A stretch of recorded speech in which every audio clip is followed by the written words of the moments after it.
on this page, where it says Creation of the Leviathan Force and related history. This gives you a basic idea of a little bit of what came before, just a real rough rundown. We have 250 million years ago, angelic human seeding one took place on parallel Earth, and they were called the Palladorian cloisters. 25 million years ago, the 5 Palladian cloister races were seeded on Earth over here. So we've been here for 25 million years. 5,500,000 years ago, human seeding 1 on Earth was destroyed in the electric wars. 3,700,000 years ago, human seeding 2 was started. 848,800 years ago, human seeding 2 was destroyed via the Thousand Years' War. And all of these wars, guess who they were with? It's like the same beings. It was the Anu Elohim and the fallen Draconian races versus the Emerald Covenant races. And it was all about Templar quest, which is territorial quest for the Stargates. But it wasn't just Stargates on one planet. It was Stargates in this whole 15-dimensional time matrix that they were after.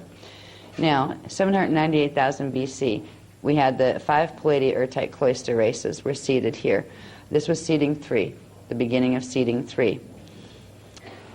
You can read, because I'm not going to go into talking just about our seedings. What I want to do is get to the Leviathan races. Just know from 798,000 BC, that was the beginning of our 3rd seeding, and our races progressively, were put here, the angelic human and the indigo races. Then, there were a couple of other things that happened where between 669,000 BC and 250,000 BC, there were the Rama and the Templar wars, and these were a mess. You had Anunnaki and Draconian invasions from all over, spaceship invasions. Things coming in with sonic beams, photosonic beams that could make matter dematerialize when it got hit with it. Big wars, that kind of thing.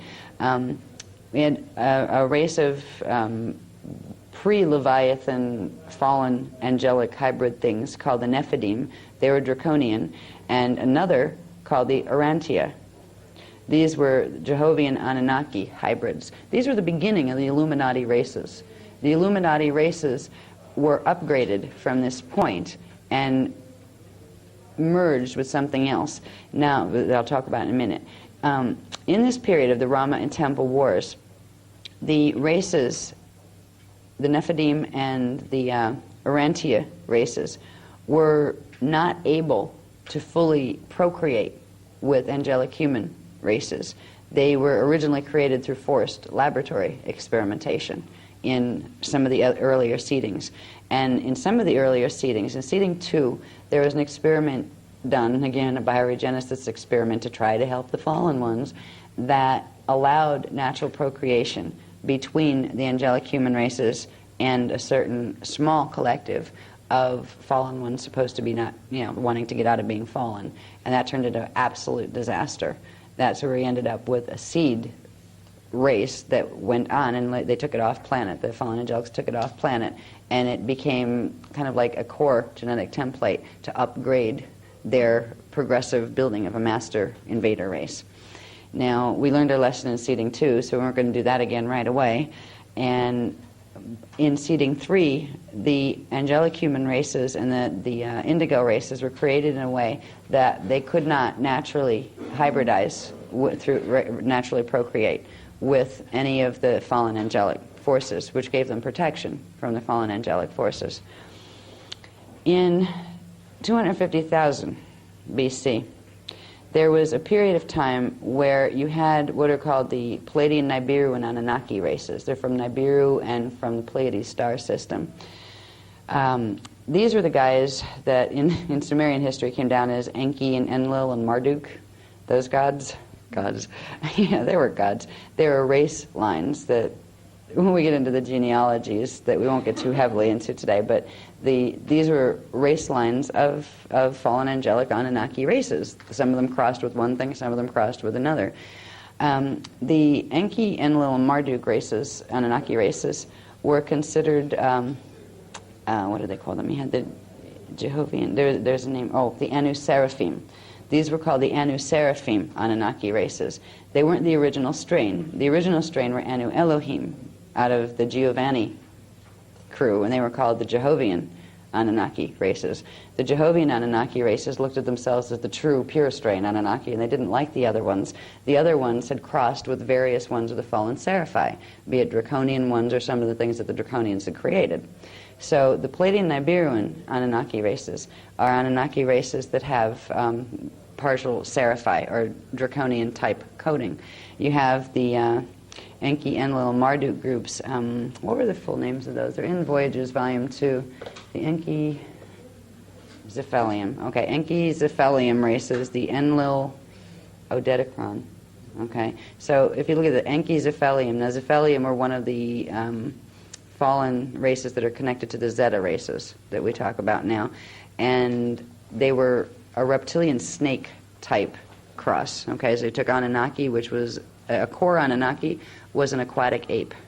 All right, that was the original form. An aquatic ape hominid was the original Anunnaki form. So you take that and you cross it with, for an Enki family line, they would crossed it with the Zephelium. So it's Enki Zephelium. That's the Toth line. All right, now Toth was a Nibiruan Anunnaki. He was out of the Enki family. Okay, now Enlil crossed with Odedicron, so they call him the Enlil Odedicron. Now that would be a more reptilian, fully reptilian, as opposed to snake, more of a reptile, think salamanders and things. Okay. Then you have the Marduk group, which crossed with Omicron, which were the dragon moth people and the Dinoids. So these are the Anu-Seraphim Anunnaki races. And they've forever been trying to get the territory here. These are the ones that set up the Nibiruan Datic crystal grid in 25,500 BC. But way back in 250,000 BC, they were coming in here speculating for various things. One of the things they were speculating for was gold, because they had depleted Nibiru's resources of organic gold. Now they used gold in a very specialized way. They, through laboratory ionization, they call it, they create what's called, in contemporary terms, and it used to be called this in Egypt too, white powder gold, which is a substance that has the ability to create, let's say, electrical sparks within the atomic structure that allow more energy to be pulled in from the field around you, so it assists in sustaining immortal life. Not eternal life, but immortal life. There's a difference. You don't want to be immortal. You know? Eternal, yes. Immortal, there are better things to do. But because they were running out of natural gold in their planetary system, and the Pleiadian system was devoid of it, it didn't have any to mine, Earth was very rich in organic, elemental gold. They literally, on Nibiru, once they created Nibiru in a way where it was in its artificial orbit, and it's an orbit that runs partially through the Phantom Matrix and then back up through our gates and into our system. It used to be in our system completely, but when it fell, they created an orbit that runs between the two systems, and every 3,657.8 years it cycles back through. So to sustain their atmosphere, they had literally changed their atmosphere, and you found a way to imbue this elemental gold ionized particulate structure into this white powder gold substance into their atmosphere, so they breathed it. And after many generations of that, it sustained the Metatronic body, is what it did. It helped to sustain the Metatronic body. After many generations of this, they couldn't survive without it. And there was all sorts of mutations happening on their planet with their peoples because they were running out of the amounts of gold needed to create this in the atmosphere. So they were on speculation journeys, trying to find places where they could rob more gold from. And this is where we got our original value of gold, actually, why it's so important. That was an Anunnaki trait. It's very important to the Anunnaki races because it helps them to sustain their immortal status in their bodies. And now that their bodies are mutated fully into the Metatronics, if they don't have some degree of that frequency that's created through white powder gold in their systems, they begin to rapidly deteriorate. Their physical forms rapidly begin to deteriorate, and their consciousness begins to fragment because they don't have a soul structure anymore that they're directly connected to. So in 250,000 BC, you had the Enki, Enlil, and Marduk, Pleiadian, Nibiru, and Anunnaki coming in and attempting to mine gold. And they started warring with each other because nobody liked to work the mines. And it was like, well, why should we work the mines? You work the mines. And they started to war with each other. So they decided to end that war amongst themselves. They were going to create a slave race, a slave race that would do the mining for them. And we were on the planet at the same time. The angelic humans and the indigos were. And we were in like certain parts, usually associated with the Stargate and the Q-site locations. They were always our seeding grounds. And there are lots of raids by these guys trying to, grab humans and do things with them. But they decided to create, they didn't want something as intelligent as an angelic human, because you're not going to control it, basically. They wanted something a cross between an animal and something that had some degree of intelligence where you could put it on autopilot and it would do what you told it to. So they created a race called the Lulcus. They created the Lulcus by taking their own imprint, their aquatic ape hominid imprint, and combining it with the gene code, a small portion of the genetics of angelic humans that had been captured in their raids. And they did it in a laboratory. They created it in a laboratory, like our scientists are starting to play around now. And they combined it with the angelic human, their aquatic ape, and I believe two other. One was an ape-like strain of animal from Nibiru, and the other was a monkey strain. It was a strain of monkey primate from from this planet. And what they came up with, or what we call, our scientists call, the Neanderthal. That was the beginning. And that's where the Neanderthals fit in. These had nothing to do with human evolution. They weren't a part of it at all, but boy, have they tried to put Darwinian theory in there, so we start to think of ourselves as them. All right, so they created the Lulcus Neanderthal. They were called the Lulcus. They were a primate hominid slave race, and they were able to create them, and they had a certain sophistication of intelligence, even though other ways they were very slow-witted compared to what a human is now, even now as Homo sapiens. But they had genetics that had a little bit of the angelic human imprint because of the part that they had literally robbed from the gene code. It's like grabbing a body, killing the person, but taking part of the DNA and using a select part of that DNA to cross it with other DNA. This is how they did it, is laboratory messing. All right, so that created the slave races of the Neanderthal.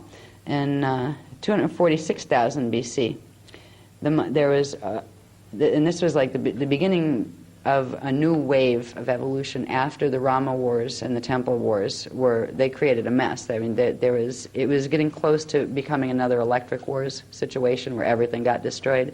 And finally, there were some agreements made. And in 246,000 BC, the Maharaji, which are the blue humans from Sirius B, on behalf of the Iani and the founders, brought in the Emerald Covenant Restatement, which was brought in the information about the Emerald Covenant again, brought in the CDD plates, and said, any of you, be you hybrid or not, if you want to join the Emerald Covenant, you can. So this is when we were given the last set of CDD plates, the ones that we're drawing information from now. They were given in 246,000 BC. Now, interestingly, all of the angelic humans agreed to, yes, of course we want to do Emerald Covenant. We've always been Emerald Covenant. But the Toth Enki Anunnaki decided to go over into the Emerald Covenant at that period. So that was 246,000 BC, when Toth, as a being, Toth was an Anunnaki being, entered the Emerald Covenant for bioregenesis to get their DNA template back.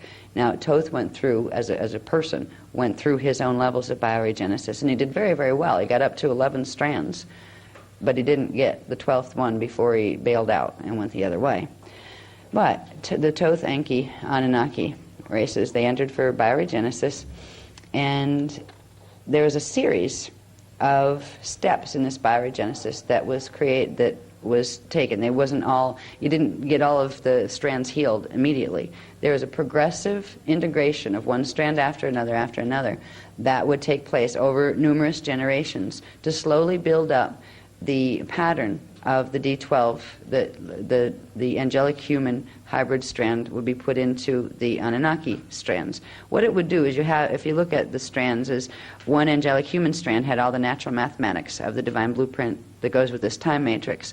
The Anunnaki strand had it all in reverse and didn't have 12, units. Okay, so we have 12 units in one angelic human strand. They only had 11 units. The draconian ones only had 10 units in each strand. So they had to progressively, for each strand, build up a 12 subharmonic pattern where they'd get that extra back and reverse it back to its natural mathematics before they would be compatible with the frequencies in the natural time matrix, before they could run the divine blueprint frequencies again. So this was what this experiment was about. It wasn't an experiment to see what had happened. It was an experiment that was done, a healing experiment that had the objective of healing this particular group of Anunnaki who decided to go into the Emerald Covenant.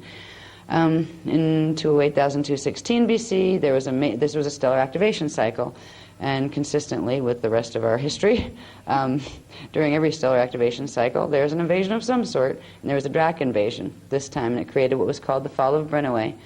This was when, literally, in doing the round tables, all right, the rainbow round tables that the guardian races were always appointed to do to run the Templar here in order to assist the planet in grounding the Stargate frequencies.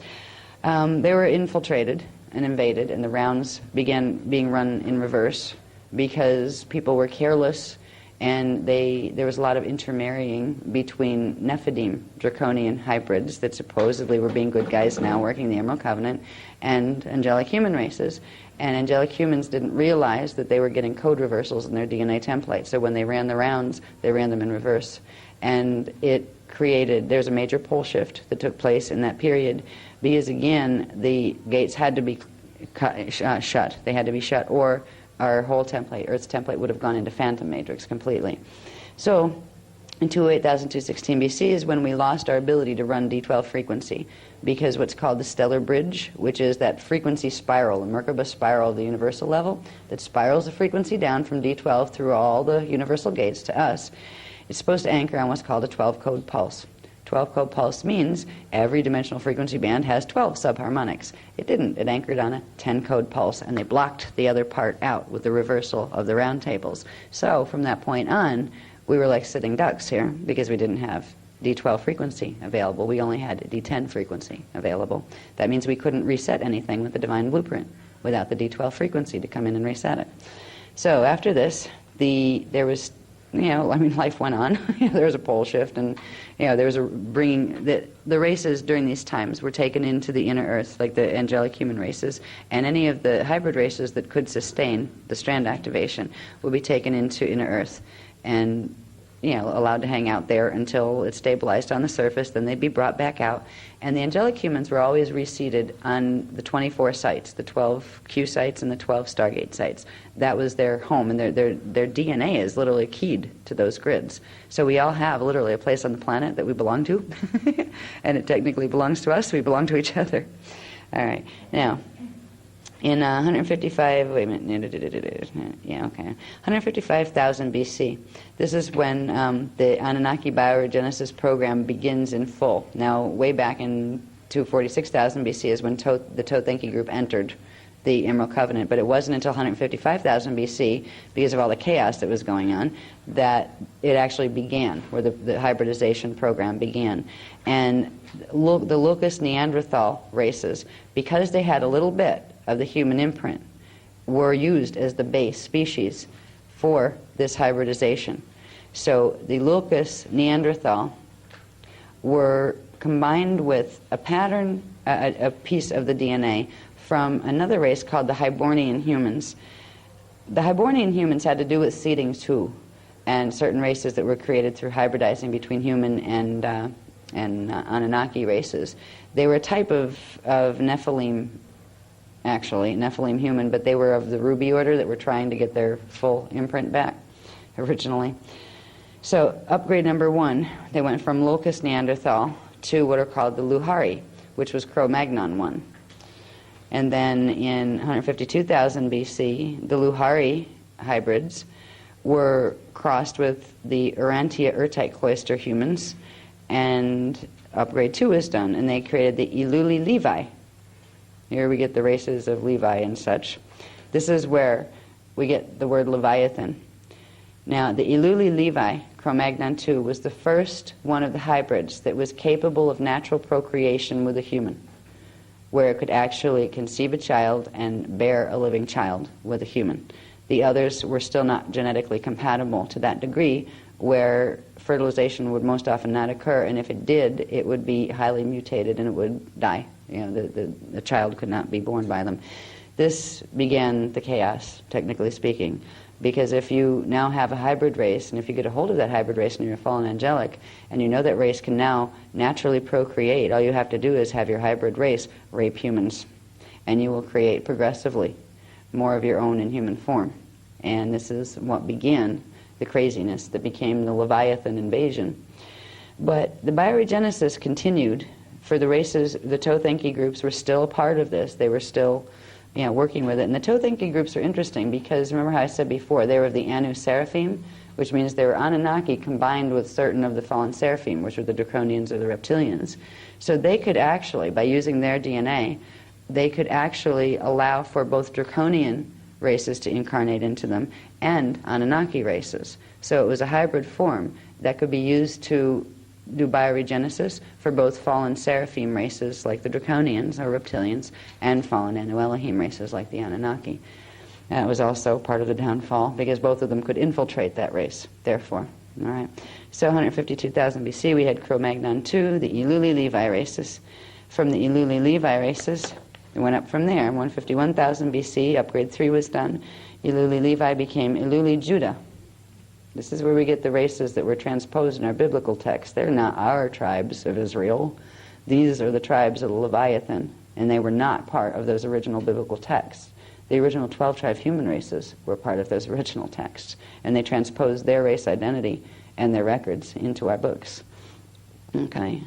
150,000 BC, there was a mess, but we had a glacial period after that one because the Jehovian Anunnaki attacked here and tried to take over, but they didn't win.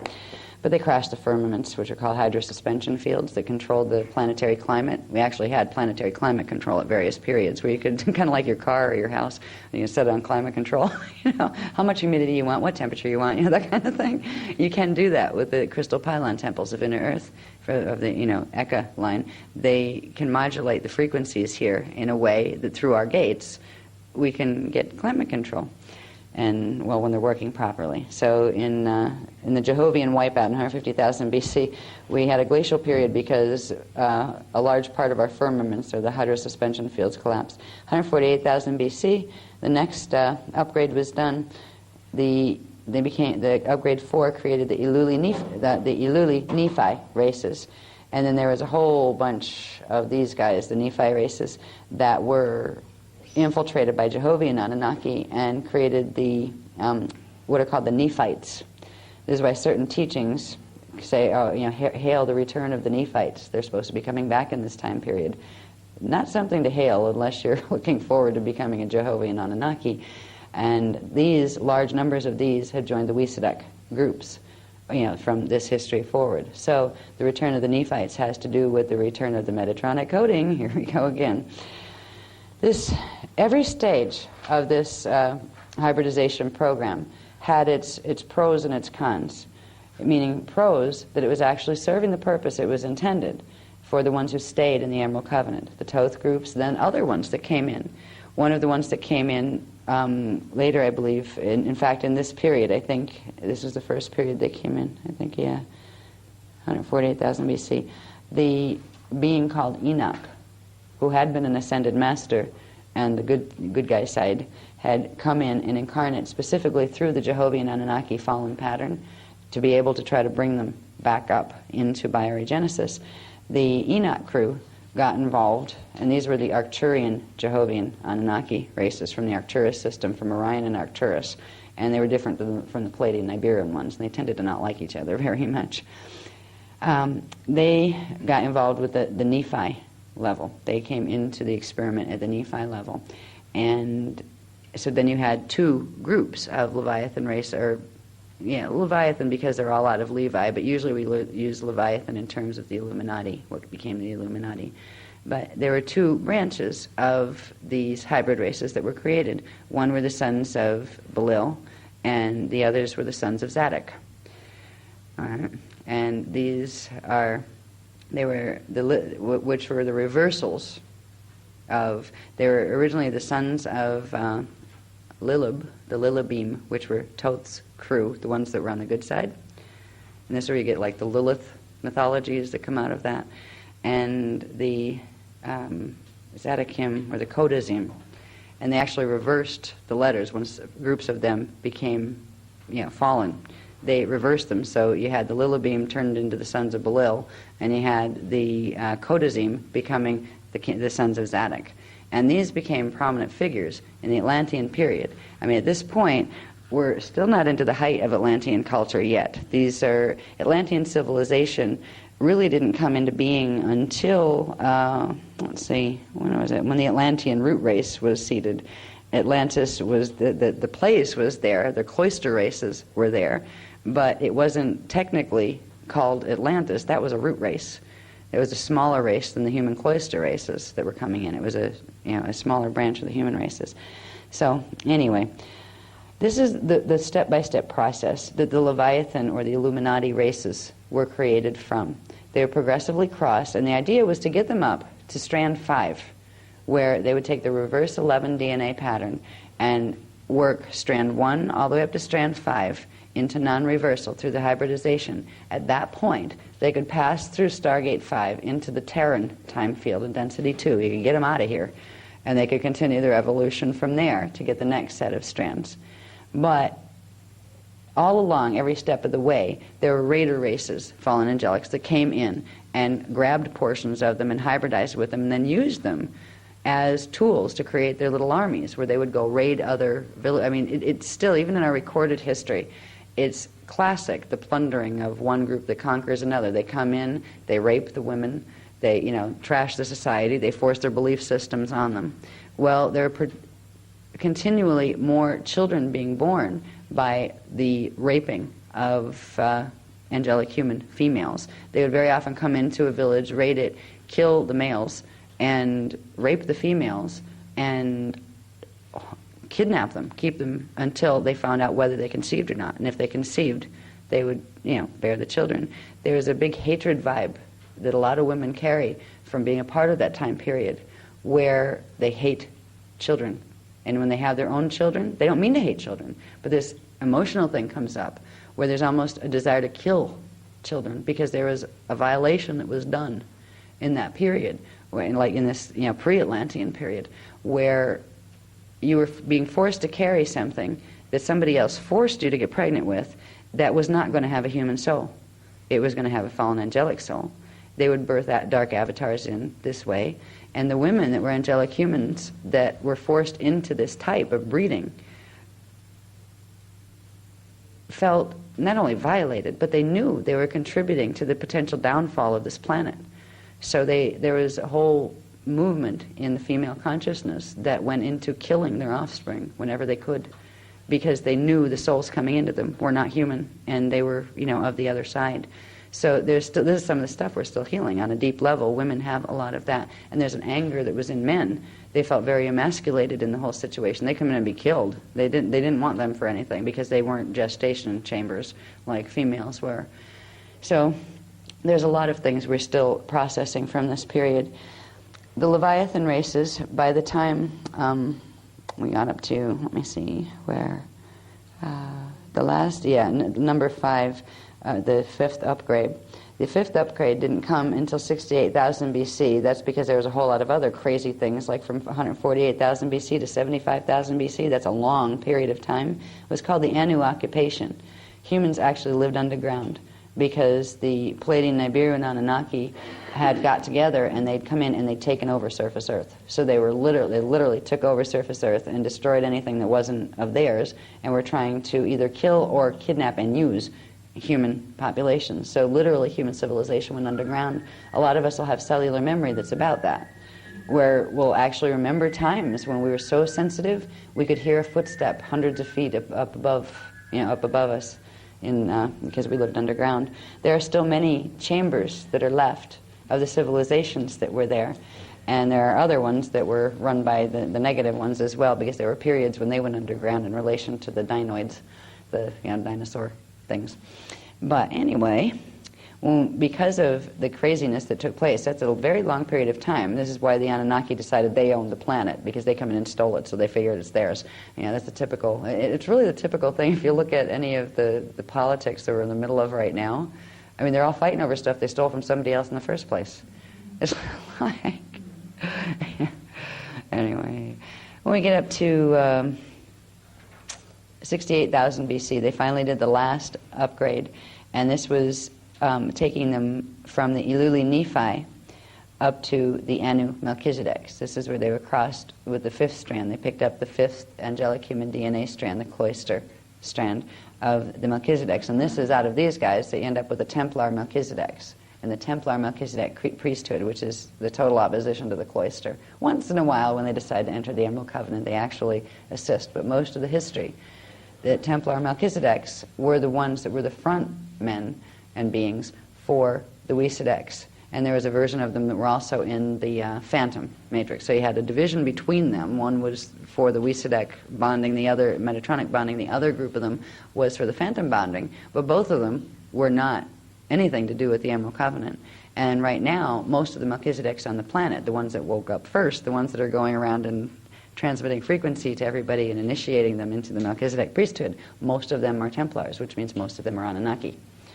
So, anyway, this was the progression, and I wanted the people who didn't hear this before to understand the progression of where these Leviathan Illuminati races that we talk about, where they came from. And it also answers the question of the Darwinian stuff. Where did the Neanderthal and the Cro-Magnon, where do they fit?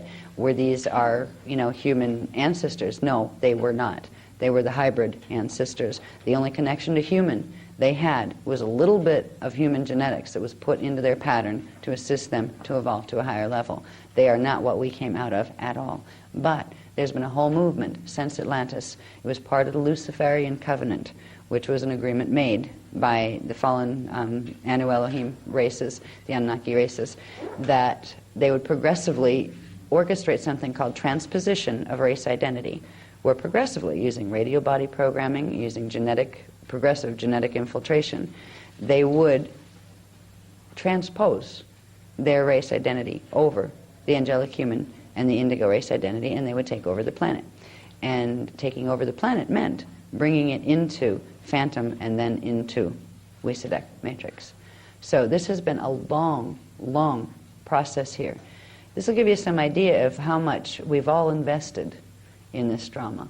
There's a lot of vested interest going on here. This is why they're not going to say, oh, they're busted, they're blowing the whistle on us, they're telling on us, we'll just go away. They're not going to do that.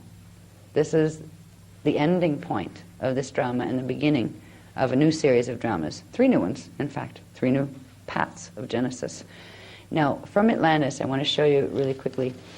We start with the fact that you have these races, one collective of hybrids that are being run by the Thoth collective that are Pleiadian Nibiruan, and another group that came from the Nephi level and up that were run by the Enoch group. Now, the Enoch group was representative of the Jehovian Anunnaki, the ones that considered themselves the pure strains, that they weren't mixed with the Seraphim. Then you had the Thoth ones that were the Anu Seraphim, the mixed ones. So you had 4 basic groups at this point. You had the Lilibim, which were the ones of Thoths that were still on the Christos evolutionary path. And then you had the ones that were made of reversing the DNA of those guys, and they were the sons of Belial. And you had on the Enoch side the Kodazim, which were the ones still in the Christos path, and then the Zadokim, the sons of Zadok, which were the ones who went into reversal. Now, they didn't go into reversal all at once. There were experiments being made by hijacking them at every stage of evolution, but it really came to a head where the formalization of the sons of Belial and the sons of Zadok came in the Atlantean period after 25,500 BC. It began with 22,326 BC when Thoth's group defected from the Emerald Covenant, and Thoth made deals with the Anunnaki races from Alpha and Omega Centauri. This is what you get where you get the Alpha and Omega order Melchizedek races or Melchizedeks. For anybody that knows about the Melchizedek, ordination systems, they say, we are of the Alpha Omega order. You'll also find that in books like the Enoch books, of the Alpha and the Omega. When Thoth made deals with the Alpha Omega order Wesedek Anunnaki hybrids, this is when the fire sword initiations began, which means this is when he allowed his hybrids that he was put in charge of their evolution and getting them back into the Christos pattern, he allowed them, without asking them, he allowed them to begin receiving the frequencies transmissions of the flaming blue sword of Archangel Michael, that D13 reverse current that would begin the process of reversing their whole template. That began technically in 22,340 BC, right before the 326 BC, the 22,326 BC still activation cycle. That was the beginning of bringing fully into our race line the Metatronic distortion. Now, it began there. Enoch still held out. Enoch didn't defect from the Emerald Covenant until 10,500 BC in something that was called the Luciferian Conquest, where he basically felt cornered because the Anunnaki the Wisadics had already taken over so much here that he joined with the Thoth groups. And they together agreed to take their sons of Belial and create something called the Sons of Zadok, from reversing Enoch's people, reversing their DNA templates, and then combining them to create a master race. And they weren't the only ones. You had draconian races trying to get in on the picture. It was like, who can snatch whose bodies and make a new race strain out of it? And it was all geared toward, originally they wanted to just get it done with in 22,326 BC. Stellar activation cycle, we get the place into reversal, suck it down in the Wisadic matrix, and that's that. Have our final conflict drama, because it's either going to go into Phantom or go into Wisadic. So those guys were fighting with each other. Which way is it going to go? Because we ended up in stalemate in 22,326 BC. We're still here to talk about it, but the history that has come since that point has been horrendous.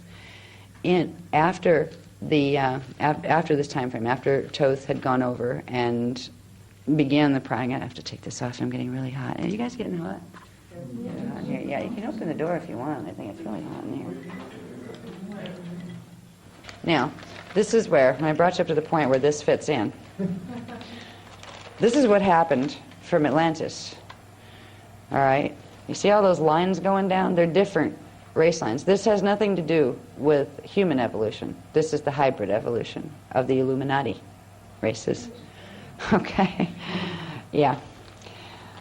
It starts basically with several of the groups. Remember how we said we had the Enki, Enlil, and Marduk groups of the Pleiadian Nibiruans? Well, each of them created a strain by raiding the sons of Belial. All right? So it'll take me forever to try to read all of this. You had the Thoth Enki group. You had the Enlil group, which were Enlil Odedicron, so they were had more reptilian coding to them. You had the Marduk races, and these are called the Marduk Luciferians, and then you had the Marduk Satanes. This is where you get Lucifer and Satan. These were combined. They were family lines that combined with different things in the off-planet, in their home environments, and then took those gene codes and put them down into here, into the Leviathan races. So we ended up with a huge line of both Anunnaki. Oh, another one of them is the Samjaze Luciferian Anunnaki, which are the Pleiadian ones. So if you hear, it's funny, there's, I think, a person named Billy Meyer that's had contact with Samjaze the Pleiadian, and she comes down in her spaceship to visit. Well, guess where she lives? She lives in the Pleiades. She's one of these guys. These were the beginnings of the primary Atlantean king lines, the Leviathan or Illuminati king lines. There were also the Drac side, or the ones that were of the fallen Seraphim races. You had the Necromaton Andrami, which were ones that were one of the first combined with Wisadic, where you had the Andrami races that were primarily, they were Jehovian Anunnaki, and they combined with the Necromaton. And they combined with the Wisadics to form the Necromaton. When you get into who combined with who and where'd you get Drac or where'd you get Anunnaki, it gets confusing, because there were a bunch of Wisadic races that were hybridized with, like, say, Omicron Draconian, and then that taken and hybridized with Anunnaki. The more codes you could collect, the better your master invader race would be. So we ended up with a group called the Necromaton Andrami ones, the Odedicron reptilian ones that kept pretty much the purest trained Odedicron ones. Some of them went bad as far as, even though they started out as a race that fell that didn't really mean to, some of them went into complete fall, where they began to make that choice to stay fallen. So there are reptilians that chose to fall at this point. There are also the Omicron Draconians, or the dragon moths. Okay? Now, each of them created a whole line of beings that progressively evolved through time. There's, on this side, when we get this chart done, there's like dates over here as to who became what when, and then it shows which branched off and which combined with what to create the next level. Yeah, I mean, the most important ones that I wanted to bring up here have to do with the Atlantean, the basic Atlantean king lines. There were a group, there was 1, 2, 3, 4, 5. There were basically 5 groups that were involved with the Palladian Nibiruan crew.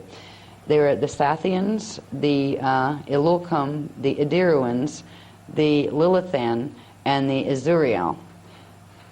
Various ones of them combined to form what became known as the Atlantean king lines. The Enlil Odedicron were the ones who were the Idiruans.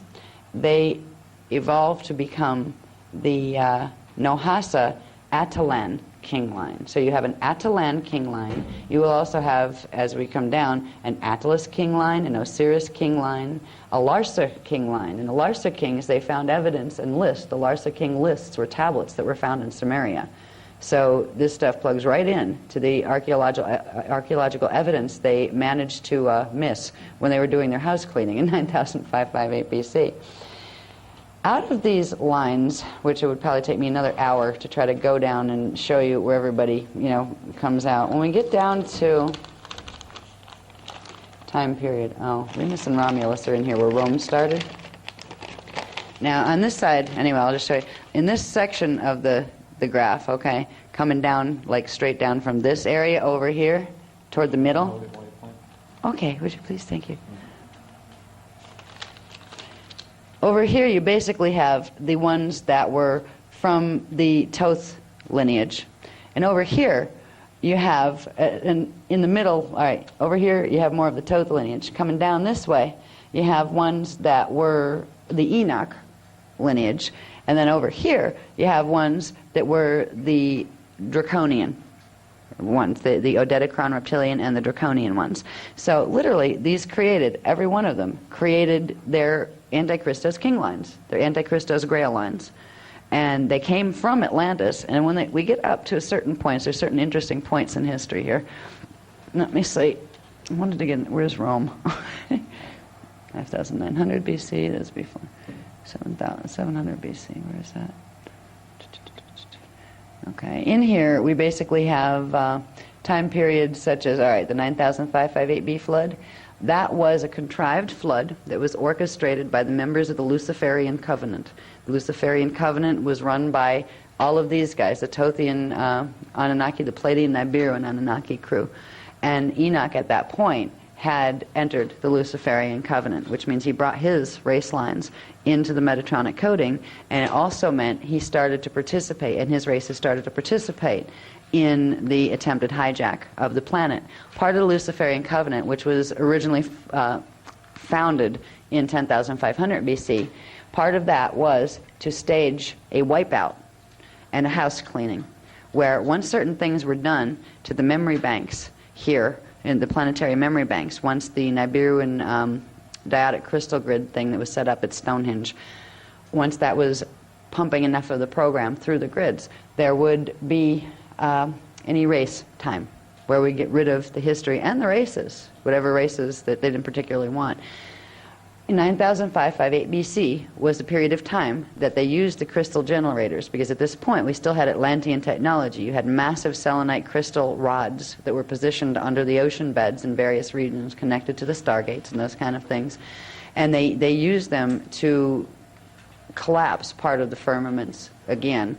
And this created, it wasn't the biggest flood that's ever been here. It wasn't the great, great deluge, but it was large enough to allow for, created a small amount of pole shift. That's where we got our wobble from. You know how the planet has its wobble. Well, that's where the wobble came from.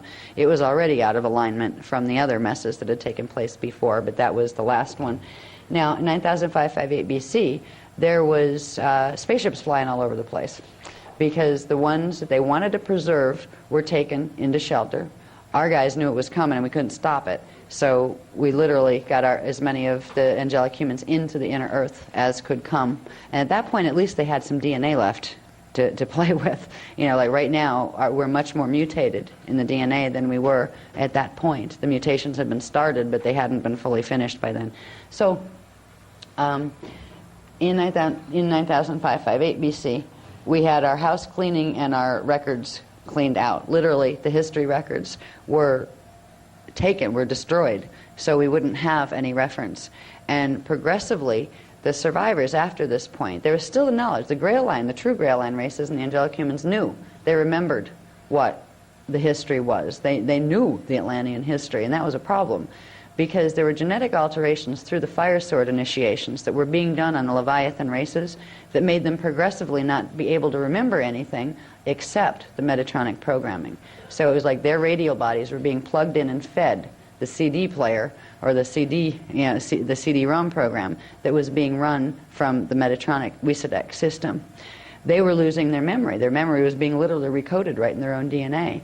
But it wasn't affecting the angelic humans to that degree. They still remembered. They were still a problem. And they were going around teaching the Leviathan races, remembering them, helping them to wake up and remember. You don't want to do this. You really don't. This is why you don't remember. This is how it is. And a lot of the Leviathan races were coming back into the Emerald Covenant, which meant the fallen angelics were losing their foot soldiers. So there was a progressive series of things done from 9558 BC, the big one culminating in 3470 BC. Where is that? That's up here. Where there was a final shift in the magnetic fields on the planet that literally shut down everybody's DNA. It created a temporary, like if you shut your computer off and had to reboot, and when it rebooted, half of it was turned off. So literally, even the angelic humans lost their full memory banks at that point. They'd already taken the written records away in 9558 BC, and they got rid of monuments. They got rid of, literally, awesome buildings. There used to be beautiful Atlantean temples and those kind of things that are nothing like the pieces of stuff that are fallen down that we see now as ruins. These, I mean, really, you know, there's something really been lost in the translation after the flood period as far as architecture. But that's because we haven't had the power of, say, the Ankhs and those kind of things. The Ankhs were a technology that was standard in Atlantis, and if we remember the Crux and Seda field that's formed with the Merkaba field. The Ankhs were tools that could actually generate small fields like that, so you could do all sorts of things with them. Once the flood had occurred and things were, basically the Anunnaki were taking over the planet again, those tools were taken into Earth and not allowed back out here because too much damage could be done with them. So we were back on manual, where you had to like lift blocks to move them, you know, like with your hands instead of levitate them with a little handy little Ankh. So anyway, this whole progression, you have 9558 BC flood, the 3470 BC, 3470 BC. We call that that was recorded in the Bible as the Tower of Babel thing, is the Babylon massacre, because we've been babbling on ever since. That's when they scrambled the languages. That's when we lost our cellular memory, and that's when they began to really amalgamate the races, where now angelic humans didn't remember anymore that they were different. Perfect place to get the Grail lines in, where they're clueless and we can direct them. So from this point on, we have been guided. We come up into more recent history. In through this period, yeah. Now in through this period, from like, what are the dates on this? 700 and something. Actually, it starts around 1100 BC. We get into like the beginning formations of what became the Roman Empire and those kind of things. These were all invader empires. The Egyptian Empire was an invader empire. Pharaohs were not part of the Christic pattern. They were the Anunnaki raider races that came in here. We look and we go, oh, aren't they pretty temples and all this kind of stuff. When we go over to Egypt and check out the stuff, if we knew the history on them, we wouldn't be so impressed. They're evidence, living evidence of the invasion of this planet by Anunnaki races. So in through this section we have where the Roman culture began, when the natural people, the Stargate 5 people, that were the original Greek and Roman, peoples, were invaded, and progressively transposition of race identity was done to them. They were either killed if they wouldn't cooperate, and they were hybridized to progressively infiltrate the Leviathan gene code into into their stock, into their genetic stock. This happened literally at different times within every culture on this planet. It was planned and it was orchestrated. And right now, what's on the planet is the product of this. We have the creation of Rome. Down here we get into fun stuff where we get into like the Jesus story. And we find out that Abraham's line came through from this section over here. It was when some of the Toth group, some of the sons of Belial and the sons of Zadok combined down here to create what's called the Hyksos. The Hyksos kings, they're also in our written history. They don't know much about them, but the Hyksos became, they ended up doing a transposition of race identity on the Hebrew lines and also in various other ones. But Abraham was one of those. So all of the descendants of Abraham were originally Hyksos. Abraham had nothing to do with the Hebrew peoples. The tribes that are listed in the Bible right now have nothing to do with the angelic human history. We've literally had an alien race come in here and transpose over our history records and our identity, mess with our DNA, wipe out our memory via the planetary magnetic fields, and literally make us think that we're their children. Our history was very different than this. So this chart is interesting because it shows you all sorts of things. It shows you the invasion, how the various cultures were invaded and hybridized and their gene code progressively diluted and turned into reversal through forced hybridization with these raider races. It happened to the Celts. It happened to everybody at different times. The Hindus got it in 5,900 BC. I mean, it was just like, if you look, once this chart is done, it's going to be really phenomenal. But this is what got us up to the present moment and the present predicament that we're in.